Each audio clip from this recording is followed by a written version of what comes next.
शादी के 3 साल और मेरी पत्नी, वो किसी दूर पहाड़ पर जमी बर्फ जैसी ठंडी क्वीन थी। हमारे फ्रिज पर चिपके कपल रूल्स ने हमारे बीच की हर नजदीकी को खत्म कर दिया था। अलग कमरे में रहना, अपनी पहचान छुपाना, यहां तक कि उसके करीब जाना भी एक सपने जैसा था। लेकिन फिर एक एक्सीडेंट हुआ। आज वही पत्नी अस्पताल के बेड पर सिमटी हुई है, मेरा हाथ कसकर पकड़े हुए रोते हुए कह रही है, पतिदेव, मुझे गले लगाओ। अब तो हालत यह है कि वो एक पल के लिए भी मुझसे दूर नहीं होती। यहां तक कि मेरे कान के पास आकर ऐसी डरावनी लेकिन प्यार भरी धमकियां देती है कि वो पूरी तरह से एक छोटी यंडेरे बन चुकी है। कोई बचाओ मुझे। क्या कोई बता सकता है कि कैसे एक याददाश्त जाने से वो आइसबर्ग जैसी ठंडी औरत अचानक स्ट्रॉबेरी के स्वाद वाली सनकी आशिक में बदल गई? अस्पताल में फिनाइल और दवाइयों की वो चुभती हुई ठंडी गंध बिल्कुल वैसी ही है जैसा मेरा और लिन वेई का पिछले 3 सालों का रिश्ता रहा, एकदम बेजान और ठंडा। मैं वार्ड के दरवाजे के बाहर खड़ा हूं, कांच की छोटी सी खिड़की से उसे देख रहा हूं। उसके सिर पर पट्टियों का भारी बोझ है, चेहरा सफेद पड़ चुका है। वो इतनी नाजुक दिख रही है जैसे कांच की कोई मूरत हो जो छूते ही चकनाचूर हो जाएगी। ये जो बेड पर पड़ी है, ये उस औरत से बिल्कुल अलग है जो पल भर में बड़े बड़े फैसले लेती थी और जिसकी मौजूदगी से ही पूरा कमरा सहम जाता था। सिर्फ 3 दिन पहले की बात है। समंदर के ऊपर बने उस बड़े पुल पर एक बेकाबू ट्रक ने उसकी काली बेंटले को पीछे से टक्कर मार दी थी। जब ये खबर मुझ तक पहुंची, उस वक्त मैं ऑफिस के मीटिंग रूम में बैठा उसके जरिए रिजेक्ट किए गए 17वें प्रोजेक्ट प्लान को लेकर अपना सिर पटक रहा था। उस पल के लिए मेरा दिल जैसे धड़कना ही भूल गया। तब मुझे पहली बार एहसास हुआ कि भले ही हमारे बीच का रिश्ता कितना ही ठंडा और बेजान क्यों ना हो, पर मैं उसे खोने से आज भी डरता हूं। मरीज की हालत अब स्थिर है। डॉक्टर की आवाज ने मुझे यादों के भंवर से खींचकर हकीकत में पटक दिया। सिर के अंदरूनी हिस्से में मामूली ब्लीडिंग हुई थी, जिसे अब कंट्रोल कर लिया गया है। लेकिन ब्रेन कनेक्शन की वजह से इसके कुछ साइड इफेक्ट्स हो सकते हैं, जैसे कि अपनी पहचान को लेकर भ्रम होना या फिर याददाश्त का चले जाना। याददाश्त का चले जाना? मैंने महसूस किया कि मेरी अपनी आवाज सूखे पत्तों की तरह लड़खड़ा रही है। हाँ, हो सकता है कि वो अपनी जिंदगी के कुछ हिस्से भूल गई हों, या फिर हो सकता है कि उसके दिमाग में यादों का एक बहुत बड़ा हिस्सा पूरी तरह साफ हो गया हो। डॉक्टर ने अपना चश्मा ठीक करते हुए बड़ी सावधानी से कहा, फिलहाल तो ऐसा लग रहा है कि उसकी बुनियादी समझ और बोलने की काबिलियत सलामत है, लेकिन खास लोगों और पुरानी घटनाओं को लेकर वो उलझन में है। आप बस थोड़ा सब्र रखिएगा। उसके साथ पुरानी बातें कीजिए, उसे वो जगहें दिखाइए जहां आप साथ रहे हों। इससे उसकी याददाश्त वापस आने में मदद मिल सकती है। पुरानी बातें, साथ बिताए वो पल। अरे हमारे बीच ऐसी कौन सी सुनहरी यादें हैं जिनका मैं जिक्र करूं? क्या मैं उसे ये याद दिलाऊं कि पिछली बार उसने मुझ पर फाइलों का बंडल फेंक कर मारा था और चिल्लाकर कहा था कि मेरा प्रोजेक्ट किसी कूड़ेदान से उठाए हुए कचरे जैसा है? या फिर उसे उस स्टिकी नोट की याद दिलाऊं जो उसने खुद फ्रिज पर चिपकाया था, वही कपल रूल्स वाला नोट जिसने हमारे बीच दीवार खड़ी कर दी थी। मैंने एक लंबी सांस ली और हिम्मत जुटाकर वार्ड का दरवाजा खोला। दरवाजे की आवाज सुनते ही बेड पर लेटी उस जान ने चौंक कर अपनी नजरें घुमाई। उसकी लंबी लंबी पलकें धीरे से कांपी और फिर उसने अपनी आंखें खोल दी। वो आंखें जिनमें पहले हमेशा बर्फ जैसी ठंडक और तलवार जैसी तेजी रहती थी, इस वक्त उनमें धुंधली सी नमी थी। वो किसी खोए हुए हिरण के बच्चे की तरह एकदम मासूम और बेबस लग रही थी। उसकी नजरें पहले खालीपन से छत को देखती रहीं और फिर आखिर में मुझ पर आकर ठहर गईं।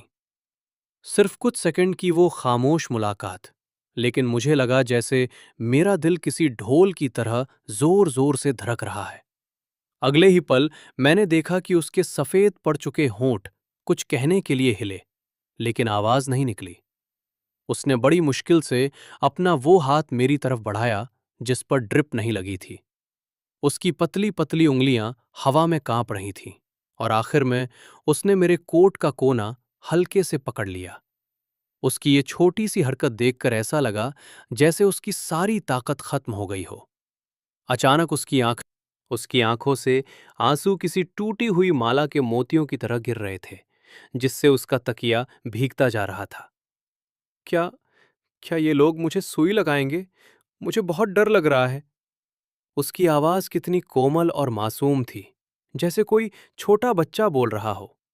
उसका हर एक लफ्ज किसी रेशम के धागे की तरह मेरे दिल के सबसे नरम कोने को सहला रहा था। मैं बस उसे देखता रह गया। ये वही औरत है जो कभी अपनी हाई हील्स की नोक मेरे सीने पर टिकाकर मुझे दफा हो जाने का हुक्म देती थी। और आज आज वो इस ढीले ढाले हॉस्पिटल के कपड़ों में लिपटी हुई कितनी छोटी और नाजुक लग रही है। उसके सिर का एक बाल शरारत से ऊपर की तरफ निकला हुआ था, जो उसके सिसकने के साथ साथ बार बार हिल रहा था। उस वक्त मुझे एक अजीब से एहसास ने जकड़ लिया, जिसमें दर्द था, चिंता थी, और उससे भी कहीं ज्यादा वो घबराहट थी जो सब कुछ बिखर जाने पर महसूस होती है। मैं तो जैसे चलना ही भूल गया। अजीब तरीके से लड़खड़ाते हुए मैं उसके करीब पहुंचा और बड़ी हिचकिचाहट के साथ उसकी पीठ थपथपाई।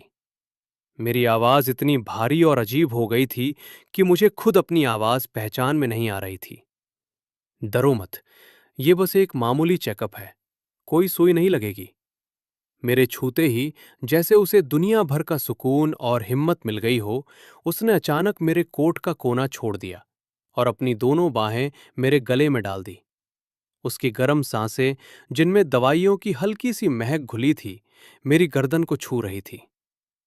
तो फिर मुझे किस करो, तुम मुझे प्यार करोगे तो मुझे डर नहीं लगेगा।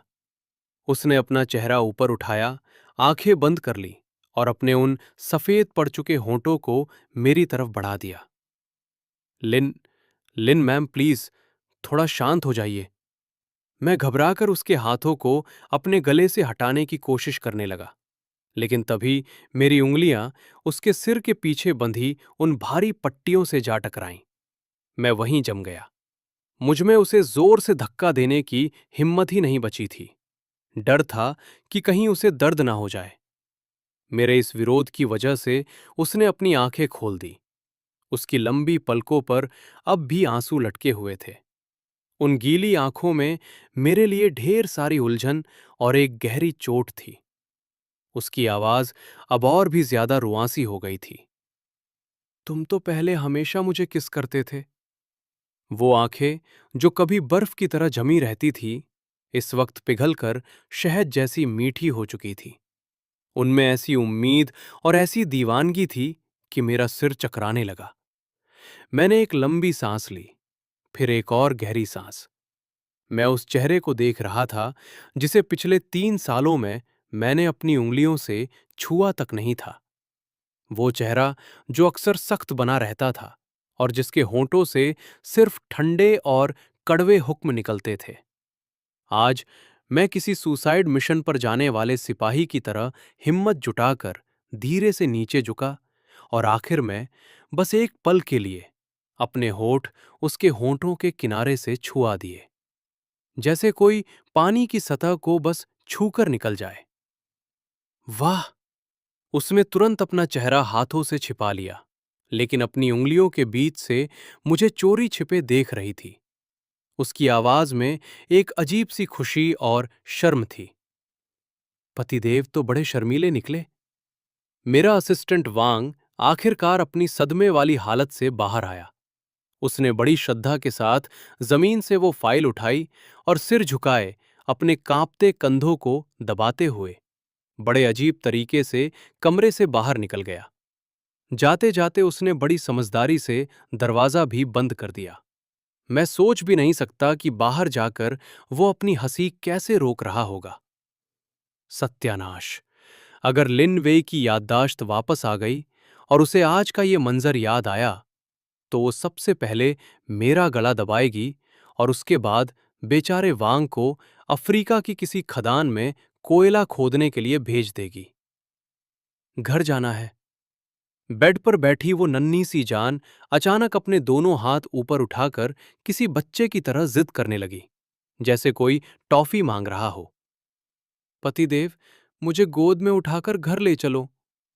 मैंने हार मान ली और उसे प्रिंसेस स्टाइल में उठाने के लिए नीचे झुका, लेकिन वो बिजली की तरह फुर्ती से घूमी, मेरी बाहों से बचकर सीधे मेरी पीठ पर चढ़ गई।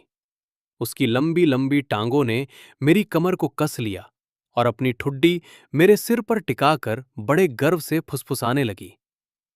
चल मेरे घोड़े, पतिदेव एक्सप्रेस रवाना। लिन वेई, अब तुम हद पार कर रही हो। गुस्से और शर्म के मारे मेरे माथे की नसें फटने लगी थी। पतिदेव मुझे डांट रहे हैं। भाई, इस वक्त वो मरीज है और वही असली डॉन है। अब वो मुझे घोड़ा बनाकर सवारी करे या आसमान से तारे मांगे, मुझे तो बस सीढ़ी ढूंढने का काम करना है। मैं उसे पीठ पर लादे वार्ड से बाहर निकला, कॉरिडोर से होते हुए लिफ्ट की तरफ बढ़ने लगा। रास्ते में कंपनी के बड़े बड़े अधिकारी और डिपार्टमेंट हेड लाइन लगाकर खड़े थे। शायद एक्सीडेंट की खबर सुनकर भागे भागे आए थे। जैसे ही उनकी नजर मुझ पर और मेरी पीठ पर सवार लिन वेई पर पड़ी, जो मेरे गले में हाथ डाले पागलों की तरह मुस्कुरा रही थी, सब के सब वहीं पत्थर बन गए। फिर क्या था, सबने एक साथ सिर झुका लिया और सबके कंधे किसी इंजन की तरह बुरी तरह हिलने लगे। दूर खड़ा वो गंजा फाइनेंस डायरेक्टर तो मुझे थम्स अप का इशारा कर रहा था। उसकी आंखों में मेरे लिए जितनी इज्जत थी, उससे कहीं ज्यादा मजे लेने वाली चमक थी। मैंने दांत पीसते हुए उसे घूरा। बहुत बढ़िया, ये सब मैं याद रखूंगा। जिस दिन इस महारानी की याददाश्त वापस आई और उसे पता चला कि तुम लोगों ने उसका तमाशा देखा है, तो सबसे पहले इसी गंजे की छुट्टी होगी।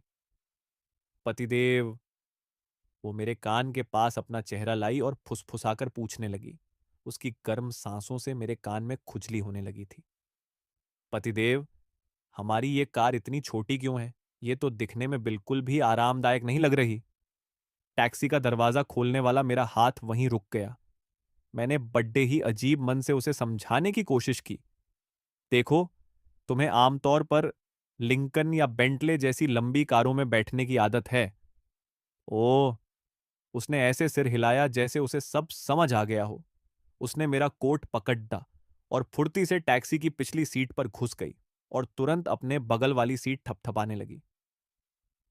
तो पतिदेव, अब आपको मुझे बाहों में पकड़ डेंचकर बैठना होगा, वरना इतनी छोटी सी कार में तो मुझे पक्का चक्कर आ जाएंगे। आगे बैठे टैक्सी ड्राइवर ने रियर व्यू मिरर से हमें एक अजीब सी नजर से देखा, जैसे हम किसी दूसरे ग्रह से आए हों। मैं अपनी शर्मिंदगी छुपाते हुए अंदर बैठा और इस चिपकू बनी हुई बीवी को थोड़ा खुद से दूर करने की कोशिश करने लगा, ताकि बीच में थोड़ी जगह बनी रहे। मेरी कोशिश देखते ही उसकी आंखें तुरंत डबडबा गईं, जैसे अभी रो देगी। देखा, तुम अब मुझसे प्यार नहीं करते? अरे नहीं, ऐसा नहीं है। मैंने हारते हुए सफाई देने की कोशिश की। तो फिर मुझे कसकर पकड़ो, उसने हुक्म दिया और खुद ही मेरा हाथ खींचकर अपने कंधे पर रख लिया। फिर बड़े सुकून से मेरी बाहों में सिमट गई, अपना सिर मेरे सीने पर टिका दिया और अपनी उंगलियों से मेरी टाई को गोल गोल घुमाकर खेलने लगी। टैक्सी सड़क पर शांति से दौड़ रही थी और खिड़की के बाहर शहर का नजारा तेजी से पीछे छूट रहा था। पतिदेव, उसने अचानक अपना सिर उठाया। उसकी आंखों में बिल्कुल मासूम सा कौतूहल था। मैं मैं पहले कैसी थी? मैंने खिड़की के बाहर देखना शुरू किया। मेरी आंखों के सामने उसकी वो तस्वीर उभर आई, जब वो एकदम फिट सूट पहने, 10 सेंटीमीटर ऊंची हील्स पहनकर कंपनी के लंबे कॉरिडोर से गुजरती थी। उस वक्त सारे कर्मचारी अपनी सांसें रोक लेते थे और सिर झुकाकर उसे गुड मॉर्निंग कहते थे। वो ऐसी थी जो बोर्ड मीटिंग में बड्डे बड्डे दिग्गजों को अपनी बातों से चुप करा देती थी। उसकी नजरें चाकू जैसी पैनी होती थीं और लहजा इतना ठंडा कि कोई उसके फैसले पर सवाल उठाने की हिम्मत तक नहीं करता था। तुम पहले, मैंने बहुत सोच समझकर शब्दों को चुना ताकि उसे बुरा न लगे, काफी आत्मनिर्भर थीं, बहुत काबिल और अपनी कंपनी की एक महान लीडर थीं। इसका मतलब तुम मुझे वक्त नहीं देते थे।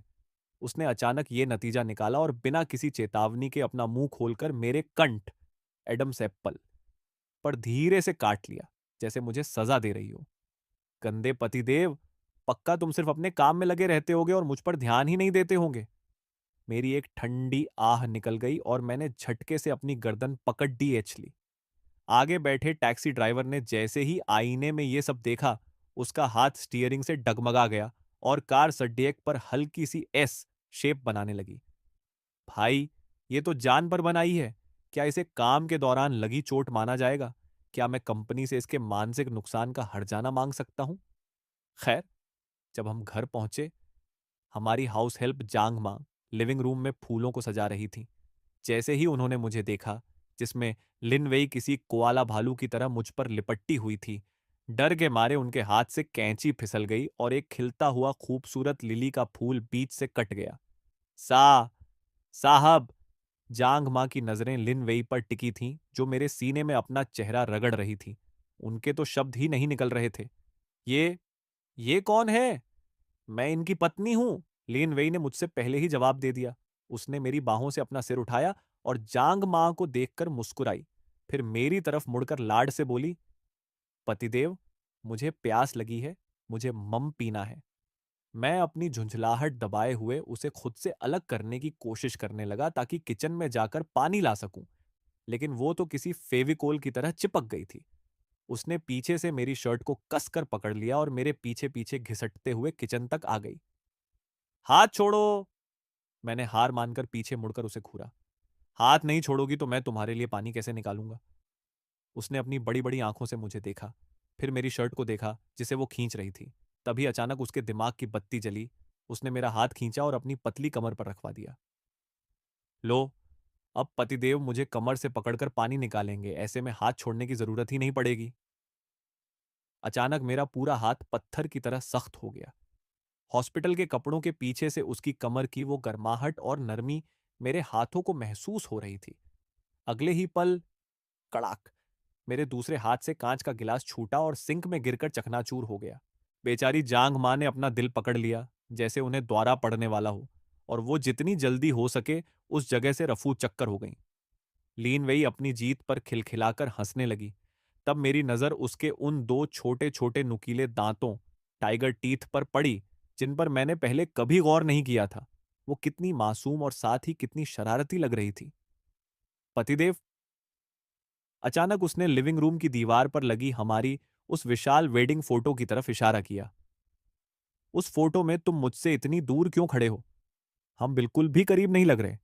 वो महंगी सी वेडिंग फोटो बस दो बड़े खानदानों के जुड़ने की एक जरूरी रस्म थी। उस तस्वीर में वो सफेद लिबास में इतनी खूबसूरत लग रही थी कि बयान करना मुश्किल था, लेकिन उसके चेहरे पर दुल्हन वाली कोई खुशी नहीं थी। वहां सिर्फ एक बर्फीली दूरियां थीं। और मैं अपनी एकदम फिट शेरवानी में उसके बगल में ऐसे खड़ा था जैसे हमारे बीच एक पूरा इंसान और खड़ा हो सकता हो। हम नए शादीशुदा जोड़े कम और बंदूक की नोक पर खड़े किए गए बंधक ज्यादा लग रहे थे। क्योंकि मैं अपने दिमाग के घोड़े दौड़ा रहा था कि कोई बहाना बना सकूं, लेकिन तभी वो नंगे पैर दौड़ती हुई फोटो के पास पहुंच गई। उसने अपने पैरों की उंगलियों पर खड़े होकर फोटो में दिख रही उस बर्फीली लिनवेई को अपनी उंगली से छुपाया और गुस्से में मुंह फुलाकर बोली, हूं, ये गंदी औरत, पक्का इसने अपने पतिदेव को पास नहीं आने दिया होगा। कितनी बुरी है ये। उसकी बात सुनकर तो मैं अपनी ही थूक से खांसते खांसते मरते बचा। पतिदेव, चलो हम नई फोटो खींचते हैं। पता नहीं कहां से उसने अपना फोन ढूंढ निकाला था। उसने मेरी टाई पकड़ डियाच कर मुझे अपने पास खींचा और अपना सिर बड्ढे प्यार से मेरे कंधे पर टिका दिया। फिर क्या था? कच कच कच! उसने एक के बाद एक कई फोटो खींच ली। तस्वीर में मैं किसी मजबूरी में फंसी हुई नकली मुस्कान दे रहा था, जबकि वो उसकी आंखों में एक अलग ही चमक थी, जैसे उसे दुनिया की सबसे बड़ी खुशी मिल गई हो। वो बद्धी गहराई से फोन की स्क्रीन को घूरने लगी और उंगलियों से फोटो को स्वाइप करते हुए बोली, ये वाली सबसे अच्छी है। इसे प्रिंट करवाकर पूरे घर में लगवा देते हैं और उस गंदी और बदसूरत फोटो को हटा देते हैं। पूरे घर में? यानी इस 3 मंजिला 200 गज की विला के हर कोने में? मेरी आंखों के आगे अंधेरा छा गया। मैं साफ देख सकता था कि घर के हर कोने में मेरी वो अजीब और डरी हुई मुस्कान वाली फोटो लगी होगी। रात के खाने के वक्त तो उसने हद ही कर दी। उसने अपनी कुर्सी पर बैठने से साफ इनकार कर दिया। वो अड्डेच गई कि उसे मेरी गोद में ही बैठना है, और वो भी अपने हाथों से मुझे खाना खिलाते हुए। आ उसने चम्मच में एक गर्मागर्म तिल का लड्डू तंगयुअन उठाया, बड्डी सावधानी से उसे फूंक मारकर ठंडा किया और मेरे मुंह के पास ले आई। पतिदेव अच्छे बच्चे हैं ना, चलो मुंह खोलो। लेकिन उसके हाथ थोड़े डगमगाए और चम्मच सीधे मेरे सामने वाले दांत से जा टकराया। टक की साफ आवाज आई। वो घबरा गई और जल्दी से चम्मच रखकर टिश्यू पेपर से मेरा मुंह पोंछने लगी। सॉरी सॉरी पतिदेव, क्या बहुत दर्द हो रहा है? मैं जवाब देने ही वाला था कि अचानक उसने वो लड्डू खुद अपने मुंह में रख लिया, और फिर बिना एक पल की देरी किए वो मेरे चेहरे के एकदम करीब आई। उसके कोमल होंठ, जिनमें काले तिल की मिठास घुली हुई थी, सीधे मेरे होंठों से आ चिपके। वो अपनी जुबान से मेरे दांतों को खोलने की कोशिश कर रही थी ताकि वो लड्डू मेरे मुंह में डाल सके। मेरे पूरे शरीर का खून जैसे उबल कर सिर तक पहुंच गया। मैं वहीं किसी पत्थर की मूरत की तरह जम गया। जैसे ही उसकी कोमल जुबान ने मेरे तालू को छुआ, मुझे जोर का झटका लगा और मैं अनजाने में ही पीछे की तरफ झुका, और मेरा सिर सीधे पीछे लटक रहे झूमर से जा टकराया। डिंगलिंग का डांग! पूरे कमरे में शोर मच गया। मैं अपना सिर पकड़कर दर्द के मारे छटपटाने लगा। मेरी इतनी तेज प्रतिक्रिया देखकर वो डर गई। उसने मासूमियत से अपना मुंह पोंछा और उसकी आंखें फिर से डबडबा गईं।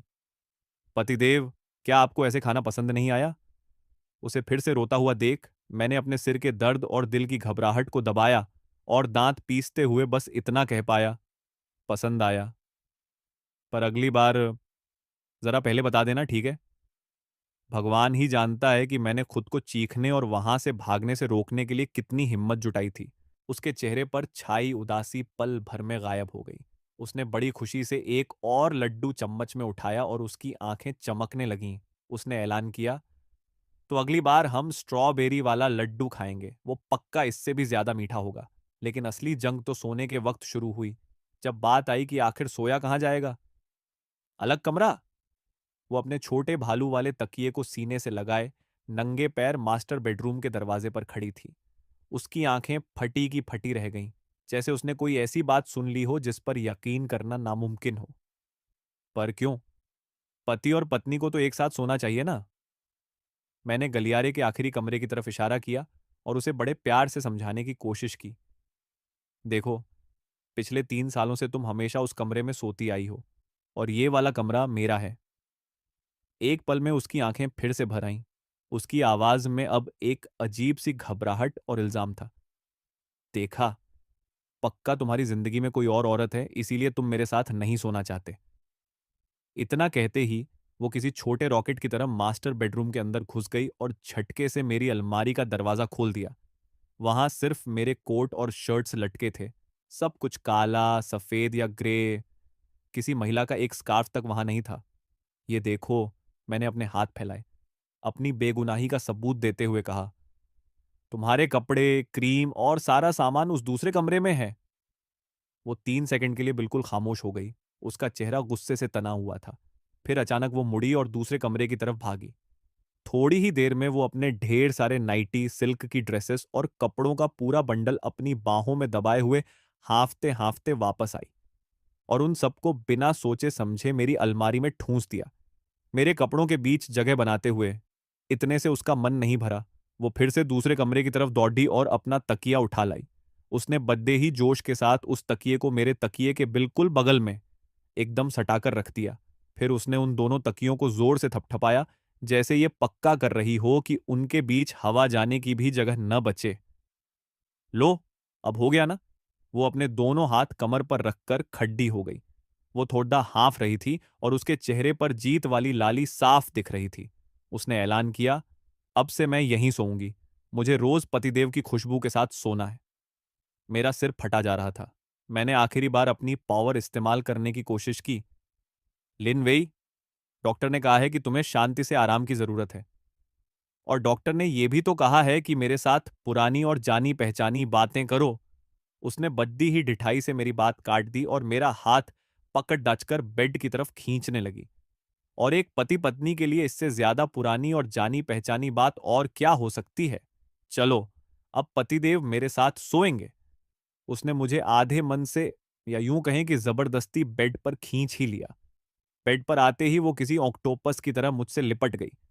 उसने अपनी बाहें मेरी गर्दन में डाल दी और अपना सिर मेरे सीने पर टिका दिया। उसके मुंह से किसी छोटी बिल्ली जैसी सुकून भरी आवाज निकल रही थी। पतिदेव, आपके दिल की धड़कन कितनी तेज है ना। उसने एकदम मासूमियत और हैरानी से धीरे से कहा। धक धक धक धक, जैसे कोई ढोल बज रहा हो। अरे भाई, ये तो होना ही था। जरा सोचिए, आपकी वो बॉस जो इतनी पावरफुल है, जिसका रुतबा 2 मील दूर से महसूस होता है और जो आम दिनों में आपको एक नजर देख ले तो ऐसा लगता है जैसे आप कोई कूड़ा हो। अगर वही बॉस अचानक इतनी कोमल और चिपकू बन जाए और आप पर प्यार लुटाने लगे, तो क्या आपकी धड़कन तेज नहीं होगी? मेरा दिल अब तक फेल नहीं हुआ, ये तो मेरी अच्छी सेहत का कमाल है। कमरे के अंधेरे में उसकी सांसें धीरे धीरे गहरी और शांत होने लगीं। मेरे गले पर उसकी पकड़ भी थोड़ी ढीली पड़ गई थी। मुझे लगा कि शुक्र है, आखिरकार ये सो गई। मैंने राहत की सांस ली और बड़ी सावधानी से अपना वो हाथ बाहर निकालने की कोशिश की, जो उसके नीचे दबकर सुन्न हो चुका था। लेकिन जैसे ही मैं सिर्फ 1 सेंटीमीटर हिला, उसने बिना किसी चेतावनी के अपना मुंह खोला और सीधे मेरे कंधे पर काट लिया। सोर तो ज्यादा नहीं था, लेकिन मुझे पत्थर बनाने के लिए काफी था। पतिदेव को उल्लू बना दिया। उसने बड़े गर्व से अपना सिर उठाया। अंधेरे में उसकी आंखें चमक रही थीं। नींद का तो कहीं नाम ओ निशान तक नहीं था। मेरी नाटक वाली नींद एकदम असली थी ना। मैं अपने कंधे पर दांतों के निशान सहलाते हुए छत को घूरने लगा। भाई, ये किस तरह की सजा है? पर तभी वो फिर से बड़ी कोमलता के साथ मेरे करीब आई। उसने अपनी गाल मेरी ठुड्डी से रगड़ी, और उसकी आवाज में एक अनजाना सा डर और रुआंसापन छिपा था। मैं इसलिए जाग रही थी क्योंकि मुझे डर था कि कहीं पतिदेव भाग न जाए। जब मैं सोकर उठी तो मुझे कुछ भी याद नहीं था। मेरा दिमाग बिल्कुल खाली था। मुझे बस पतिदेव याद थे। अगर पतिदेव ने भी मुझे छोड़ दिया तो? उसकी ये बात किसी बारीक सुई की तरह मेरे दिल के सबसे नरम कोने में चुभ गई। एक अजीब सा दर्द, जिम्मेदारी का एहसास और कुछ ऐसी उलझी हुई भावनाएं मेरे मन में फैलने लगीं जिन्हें मैं लफ्जों में बयान नहीं कर सकता था। मैंने एक गहरी आह भरी और हार मानते हुए अपना दूसरा हाथ आगे बढ़ाया और उसे और भी कसकर थाम लिया। मैं धीरे धीरे उसकी पीठ थपथपाने लगा। सो जाओ। मेरी अपनी आवाज इतनी नरम थी कि मुझे खुद पर यकीन नहीं हो रहा था। मैं कहीं नहीं जा रहा। अंधेरे में वो शांत हो गई, जैसे उसे दुनिया का सबसे बड़ा भरोसा मिल गया हो। लेकिन अभी ज्यादा देर नहीं हुई थी कि उसने फिर से बिस्तर में हलचल शुरू कर दी। वो टटोलते हुए कुछ ढूंढ रही थी और आखिर में उसने मेरा बायां हाथ पकड़ लिया। उसने मेरी अनामिका, रिंग फिंगर को मेरी आंखों के एकदम सामने ला दिया, इतना पास कि वो लगभग मेरी नाक की नोक को छू रही थी। पतिदेव, हमारी शादी हो चुकी है ना? देखो, यहां अंगूठी का निशान है। वो सादी लेकिन बेहद कीमती प्लेटिनम की हीरे वाली अंगूठी खिड़की के पर्दों के बीच से आती हल्की सी चांदनी में चमक रही थी। मैंने धीरे से हामी भरी। हम्म? तो फिर तुम्हें रोज मुझसे कहना होगा कि तुम मुझसे प्यार करते हो। उसने बड़े हक से अपनी मांग सामने रख दी। भाई, ये तो मेरे लिए पूरी रात जागकर प्रोजेक्ट रिपोर्ट तैयार करने से भी ज्यादा मुश्किल काम था। अगर नहीं कहा तो मैं तुम्हारे सामने रोना शुरू कर दूंगी, और तब तक रोऊंगी जब तक मेरे सिर में दर्द ना होने लगे। उसने तुरंत अपना ब्रह्मास्त्र निकाल लिया। अरे अरे, रुको रुको। मैंने डर के मारे किसी रिफ्लेक्स एक्शन की तरह उसका मुंह अपने हाथ से दबा दिया। मैं घबरा गया। डर था कि कहीं ये सच में रोना ना शुरू कर दे। जल्दी सो जाओ अब। आखिरकार वो बड़े सुकून के साथ सिमटकर सो गई, जैसे किसी छोटी नाव को सुरक्षित किनारा मिल गया हो। पूरे कमरे में अब सन्नाटा था। बस एक दूसरे की सांसों की आवाज सुनाई दे रही थी। थोड़ी देर बाद जब मुझे बस नींद आने ही वाली थी, तभी मुझे महसूस हुआ कि उसके होंठ मेरी कॉलर बोन, हंसली, को धीरे से छू रहे हैं। उसकी आवाज किसी सपने जैसी धुंधली और धीमी थी।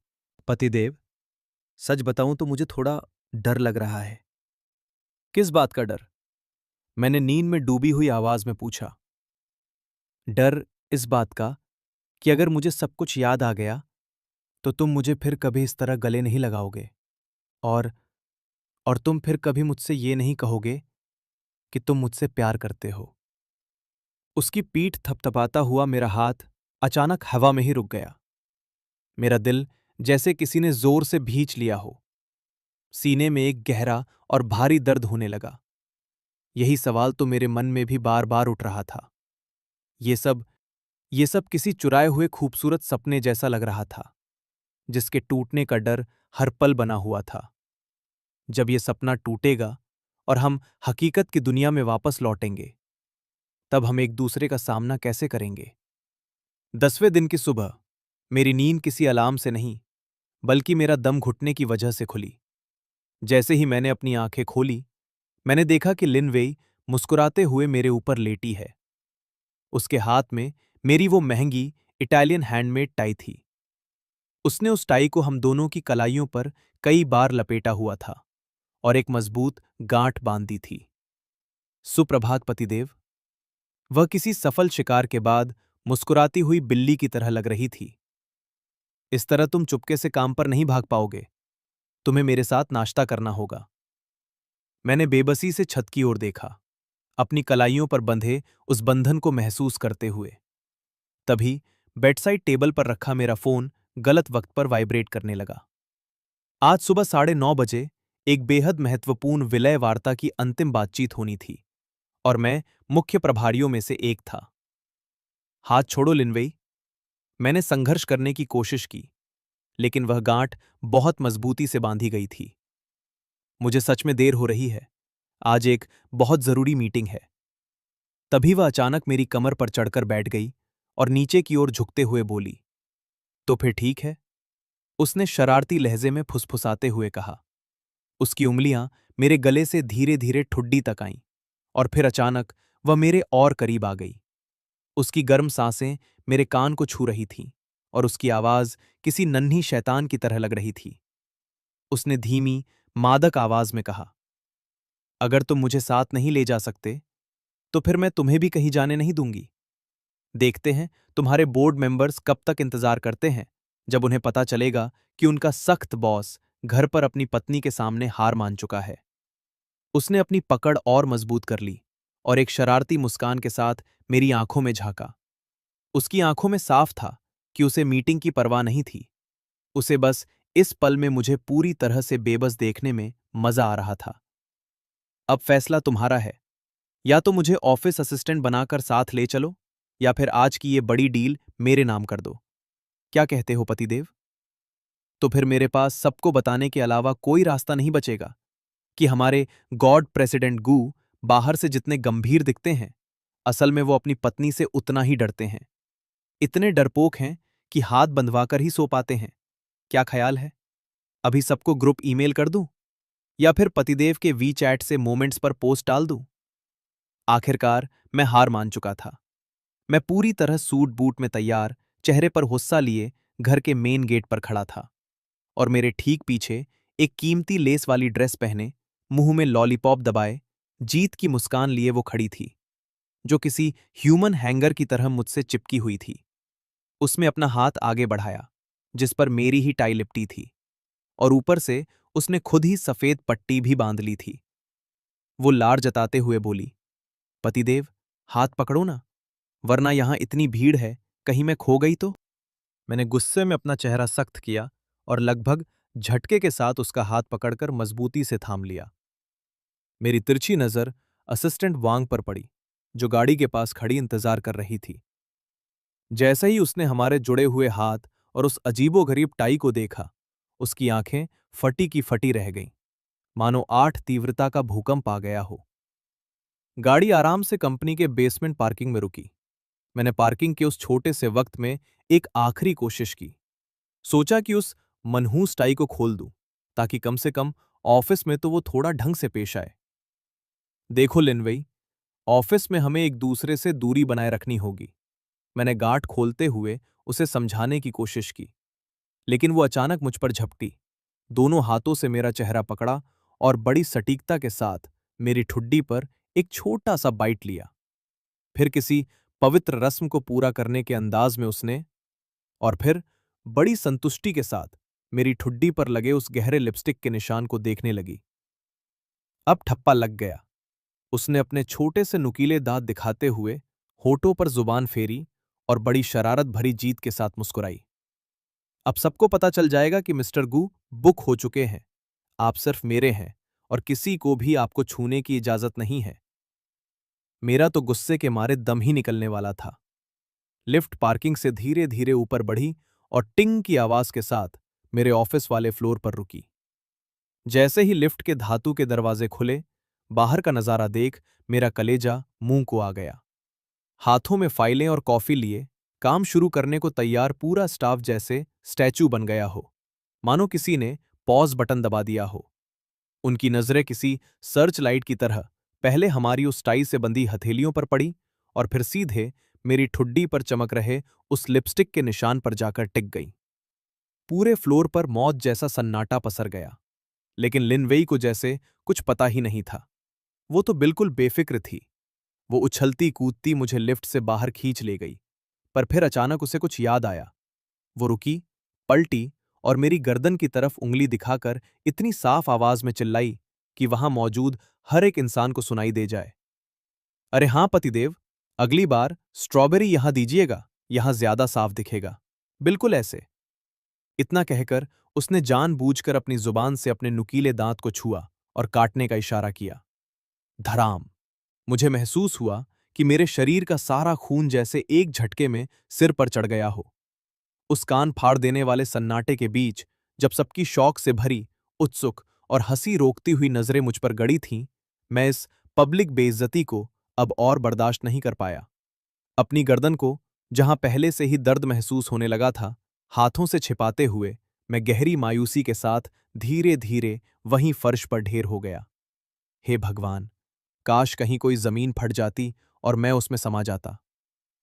लिनसर, शुक्र है आप आ गए।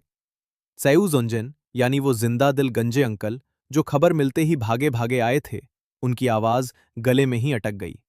वो फटी आंखों से लिनवेई को देखने लगे, जो मुझे जमीन से खींचकर खड़ा करने की कोशिश कर रही थी।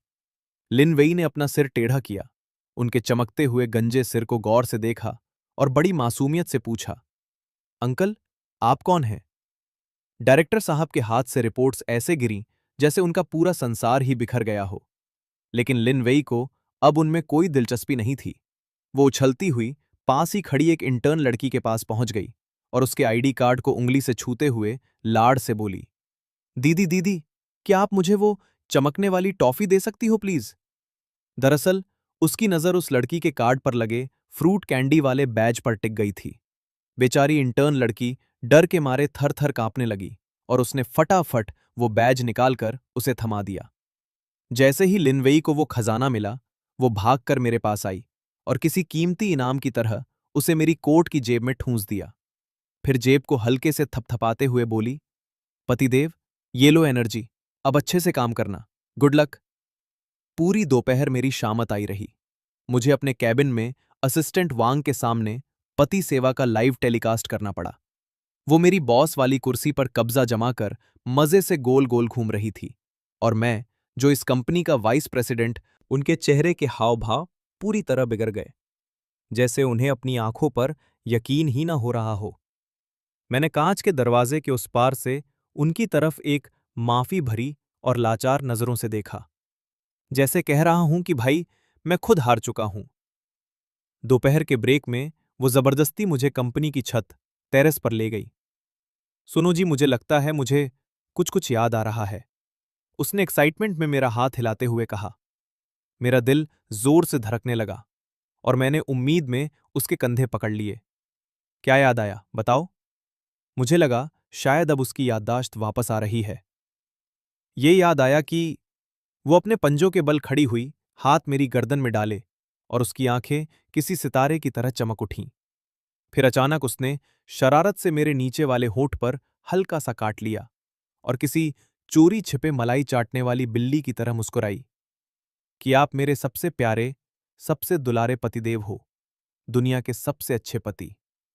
छोड़ो यार, मेरी उम्मीदों पर जैसे किसी ने बर्फ जैसा ठंडा पानी फेर दिया हो। बस एक बेबसी भरी आह निकलकर रह गई। वाकई मुझे उम्मीदें पालनी ही नहीं चाहिए थीं। लेकिन कहानी में असली मोड़ आया दूसरे हफ्ते के बुधवार की दोपहर को।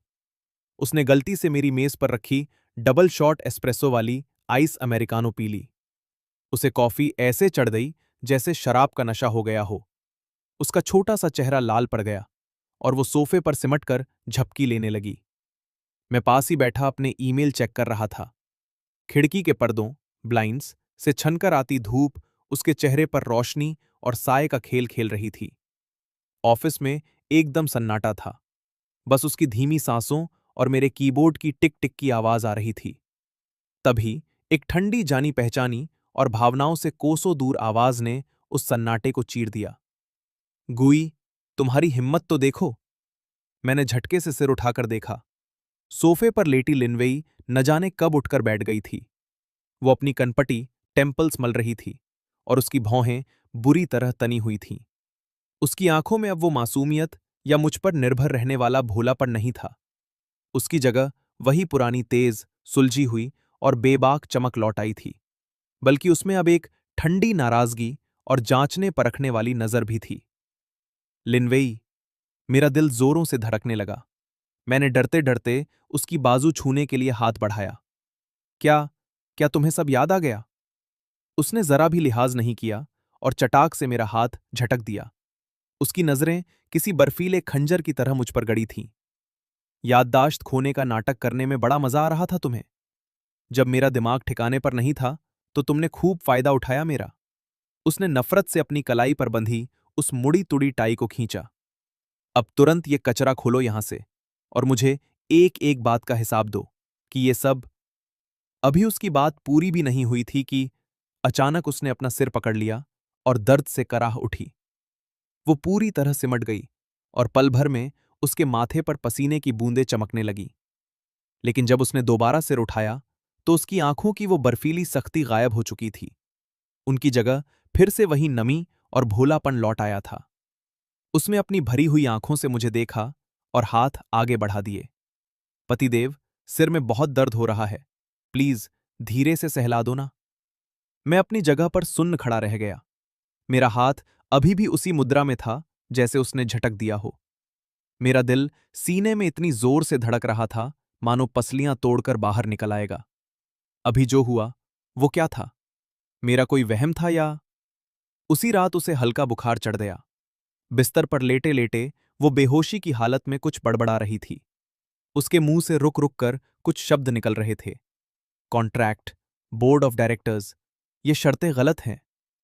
उसकी आवाज कभी एकदम ठंडी और साफ होती तो कभी एकदम लड़खड़ाती और मासूम। फिर अचानक बिना किसी चेतावनी के उसने मेरा हाथ पकड़ लिया जिससे मैं उसका पसीना पोंछ रहा था और मेरी उंगली को दांतों से हल्का सा दबाते हुए सिसकियां लेकर लाड़ करने लगी। पतिदेव, किसी और को मत देखना, सिर्फ मुझे देखो। मैं गरम तौलिए से उसके माथे का पसीना पोंछ रहा था, पर मेरा दिल नगाड़े की तरह बज रहा था। एक गहरी बेचैनी ने मुझे जकड़ लिया था। क्या याददाश्त चले जाने से कोई इंसान इस तरह पूरी तरह बदल सकता है? क्या पल भर में व्यक्तित्व का इस कदर बदल जाना मुमकिन है? तड़के सुबह वो अचानक बिना किसी आहट के फिर से उठकर बैठ गई। इस बार उसकी आंखों में वैसी ही साफ और ठंडी चमक थी जैसी पहले कभी नहीं देखी। उसकी नजरों में वही काम वाला जुनून और दबदबा था। उसने अपना हाथ उठाकर मेरे गाल को छुआ। उसकी हरकत थोड़ी सख्त थी, लेकिन आवाज बिल्कुल साफ और बुलंद। मर्जर केस के सप्लीमेंट्री क्लॉज के 7वें पेज का तीसरा पॉइंट, पेमेंट शेड्यूल और बेटिंग एग्रीमेंट के बीच जो कैलकुलेशन का तरीका है, उसमें गड़बड़ है। उन्होंने शब्दों के साथ खेल खेला है। डिफॉल्ट इंटरेस्ट रेट के बेस रेट में उन्होंने हेराफेरी की है। लीगल टीम से कहो कि फौरन सी मॉडल को दोबारा चेक करें। इतना कहते ही, इससे पहले कि मैं कुछ समझ पाता, जैसे उसके शरीर की पूरी ताकत अचानक खत्म हो गई हो, वो सीधे तकिए पर गिर पड़ी और पलक झपकते ही गहरी नींद में सो गई। मैं बिस्तर के किनारे बैठा रहा। मेरा पूरा शरीर ठंडा पड़ गया था और दिल जोरों से धड़क रहा था। करीब 5 सेकंड तक मैं सुन्न पड़ा रहा, फिर अचानक उछलकर खड़ा हुआ और सीधे स्टडी रूम की तरफ भागा। मैंने कंप्यूटर खोला और कल साइन होने वाले मर्जर केस की फाइल निकाली। जैसे ही मैंने 7वें पेज का तीसरा पॉइंट खोला और उसके बताए सी मॉडल से उसका मिलान किया, मेरे माथे से ठंडे पसीने की बूंदें टपकने लगीं। वो सही थी। वहां शर्तों का एक ऐसा बारीक जाल बुना गया था कि अगर हम मौजूदा एग्रीमेंट साइन कर देते, तो अगले 3 सालों में दूसरी पार्टी के टारगेट पूरे न होने पर भी हमें ही उन्हें करोड़ों रुपए देने पड़ते। मैंने बिना देर किए फौरन लीगल हेड और सीएफओ चीफ फाइनेंशियल ऑफिसर को फोन लगाया। अब उसकी ये अदला बदली और भी बढ़ गई थी। कभी वो आइसक्रीम चाटते हुए मेरे पीछे पीछे घूमती और लाड से कहती, पतिदेव, मुझे अपने हाथ से खिलाओ ना। तो कभी अचानक उसका चेहरा सख्त हो जाता और वो डरावनी सटीकता के साथ मेरे कंप्यूटर में रखी उन फाइलों को निपटा देती जो कब से रुकी हुई थी। उसके काम करने की रफ्तार हैरान कर देने वाली थी। यहां तक कि कभी कभी वो अपनी उसी मासूम लेकिन थोड़ी जिद्दी आवाज में वीडियो कॉन्फ्रेंस होस्ट करती और उसकी बातें सुनकर बड़े बड़े तजुर्बेकार डायरेक्टर्स की बोलती बंद हो जाती। पूरी मीटिंग में कोई चू तक करने की हिम्मत नहीं करता था। दोहरी शख्सियत। प्राइवेट हॉस्पिटल के कैबिन में बैठे डॉक्टर ने ब्रेन सीटी स्कैन देखते हुए गहरी चिंता में कहा, मेडिकल साइंस के हिसाब से ब्रेन कंकक्शन के बाद ऐसे मानसिक लक्षण दिखना मुमकिन है, लेकिन आप जो बता रहे हैं वो याददाश्त के टुकड़ों में वापस आने जैसा है। कुछ यादें पहले वापस आ गई हैं और बाकी अभी भी बिखरी हुई हैं। इस वजह से उनकी पहचान और व्यवहार दो अलग अलग हिस्सों में बट गए हैं। मैंने क्लिनिक में बैठी उसकी तरफ देखा, जो मेरी कमीज के बटन से खेलने में मगन थी, जैसे उसे हमारी बातों से कोई लेना देना ही ना हो। मेरी आवाज भारी हो गई, तो फिर इनमें से असली लिनवेई कौन सी है? डॉक्टर ने बेबसी से सिर हिलाया। जब तक उनकी सारी यादें वापस नहीं जुड़ जाती, तब तक ये दोनों ही वही हैं। ये अलग अलग परिस्थितियों में उनके मन की असली प्रतिक्रियाएं हैं। बस अभी सब कुछ बिखरा हुआ है और आपस में तालमेल नहीं बैठ पा रहा। घर लौटते वक्त वो बहुत शांत थी, बस खिड़की से बाहर तेजी से पीछे छूटते नज़ारों को देख रही थी और उसका छोटा सा हाथ मजबूती से मेरे कोट के कोने को पकड़े हुए था। जैसे ही हम बेडरूम में पहुंचे, उसने पीछे हाथ घुमाया और कड़ाक की आवाज के साथ दरवाजा लॉक कर दिया। मेरा दिल अचानक तेजी से धड़कने लगा। वो पलटी और उसके चेहरे से वो मासूमियत और भोलापन किसी लहर की तरह उतर गया। उसने अपना हाथ ऊपर उठाया और बिना किसी भाव के अपनी कलाई पर बंधी दिखावटी पट्टी को एक एक कर खोला और फर्श पर फेंक दिया। फिर उसने एक कदम आगे बढ़ाया। न जाने कब उसने अपनी हाई हील्स वापस पहन ली थी, जिसकी नोक उसने बिल्कुल सटीक तरीके से मेरे घुटने पर टिका दी, ताकि मेरा पीछे हटने का रास्ता बंद हो जाए। जानबूझकर। उसकी आवाज बर्फ की तरह ठंडी थी, जिसमें दबी हुई नाराजगी और एक अजीब सा खेल था। हर रोज मुझे इस तरह एक स्वीट लड़की बनने पर मजबूर देखना, इस तरह की दिमाग से पैदल बेवकूफ लड़की का किरदार निभाते देखना। उसने उस टाई को झटका दिया जो अब भी हम दोनों की कलाइयों को जोड़े हुए थी, और उसे घुमाकर मेरी गर्दन पर लपेट दिया। फिर धीरे धीरे उसे कसने लगी। तुम्हें बड़ा मजा आ रहा था, है ना? मेरी पीठ जोर से दरवाजे के पल्ले से जा टकराई। मैंने अपनी आंखें मूंद लीं और उस घुटन और गुस्से का इंतजार करने लगा जो अब मुझे मिलने वाला था। लेकिन जैसी सजा मैंने सोची थी, वैसी कुछ नहीं हुई। उसकी जगह मुझे एक बेहद गर्म और जुनून से भरा किस महसूस हुआ। उसके दांत मेरे होठों से टकराए, जिसमें अपना गुस्सा निकालने जैसी शिद्दत थी। उसने पूरी ताकत के साथ अपनी जगह बनाई और एक दीवानगी भरे अंदाज में मुझसे लिपट गई, मानो वो मुझे पूरा निगल जाना चाहती हो। लेकिन तभी उसने मुझे छोड़ा और अपनी जुबान अपने ही उन होठों पर फेरी जो किस की वजह से लाल हो चुके थे, और फिर मेरे नीचे वाले होंठ पर लगे उस छोटे से जख्म को देखा। उसकी आंखों में एक खतरनाक सा नशा था, याददाश्त खोने का नाटक करके अपनी ही बीवी को पटाने की चाल। उसने दूसरे हाथ से मेरा फोन निकाला, बड़ी सफाई से फेस अनलॉक किया और एक बहुत ही हिडन फोल्डर खोला। उसने स्क्रीन सीधे मेरी आंखों के सामने कर दी। वहां करीब 3 हफ्ते पहले का एक एन्क्रिप्टेड ईमेल खुला था। जो मैंने एक्सीडेंट के अगले ही दिन एक मशहूर ब्रेन स्पेशलिस्ट और साइकोलॉजिस्ट को भेजा था। उसका विषय था टेम्परेरी एमेनेशिया, अल्पकालिक स्मृति हानि का फायदा उठाकर जीवन साथी के साथ दोबारा करीबी रिश्ते बनाने की रणनीति और नैतिक चर्चा। काफी खिलाड़ी निकले आप तो, पतिदेव। उसके आखिरी शब्दों में एक जानलेवा तंज और एक अजीब सी उत्तेजना थी। मेरी आंखें फटी की फटी रह गई। मैं कभी मोबाइल स्क्रीन पर लिखे उन शब्दों को देखता तो कभी अपने सामने खड़ी उस औरत को, जिसकी आंखों में अब रत्ती भर भी भोलापन नहीं बचा था, बस एक तेज और साफ समझ थी। मेरा दिमाग जैसे पूरी तरह सुन्न पड़ गया।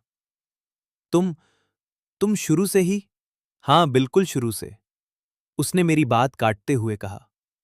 जिस दिन तुमने अपनी हंसी दबाते हुए बड़े प्यार से मुझे चूमने का नाटक किया था, मुझे उसी पल सब पता चल गया था। पर तुमने ये नाटक क्यों किया? मेरी आवाज इतनी भर्रा गई थी कि खुद मुझे ही सुनाई नहीं दे रही थी। क्योंकि वो बड़ी नजाकत के साथ मेरे ऊपर हावी हो गई और बड़े आराम से मेरी बेल्ट खोलने लगी। उसकी हर हरकत बहुत धीमी थी, लेकिन उसमें एक ऐसी जबरदस्ती थी जिसे मैं चाहकर भी नहीं रोक सकता था। ठीक उसी पल मेरे फोन पर एक तीखी नोटिफिकेशन टोन बजी। यह किसी खास व्यक्ति के लिए सेट किया गया मेरा स्पेशल अलर्ट था। उसके हाथ एक पल के लिए रुके। उसने अपने खाली हाथ से फोन उठाया और स्क्रीन पर एक नजर डाली, फिर दोबारा झुककर मेरे होठों को चूम लिया। इस बार उसके किस में जीत का स्वाद चखने जैसी खुशी और एक जबरदस्त दबदबा था। क्योंकि इस तरह चूमने के बीच उसने सांसें लेते हुए धीरे से फुसफुसाया, उस कंपनी के सौदे में मुझे मिलने वाले वो छिपे हुए शेयर्स अब कानूनी तौर पर पति पत्नी की साझा संपत्ति बन जाएंगे। कैसा लगा मेरा सरप्राइज, पतिदेव? मेरा दिमाग अभी भी उन धमाकों जैसे शब्दों को समझने की कोशिश कर रहा था। एक्विजिशन, छिपे हुए शेयर्स, साझा संपत्ति। वो तब तक उठकर खड़ी हो चुकी थी और उसने बेडसाइड टेबल की दराज के सबसे निचले हिस्से से एक और फाइल निकाली। ये वही फाइल थी जिस पर मैं पहले ही साइन कर चुका था, लेकिन जिसे उसे देने की मेरी कभी हिम्मत नहीं हुई थी। वो तलाक के कागजात, जो हमारी 3 साल की इस नाम की शादी को खत्म करने के लिए थे। हाँ, एक और बात। उसने वो एग्रीमेंट मेरी आंखों के सामने लहराया और न जाने कहां से एक सिल्वर लाइटर निकाल लिया।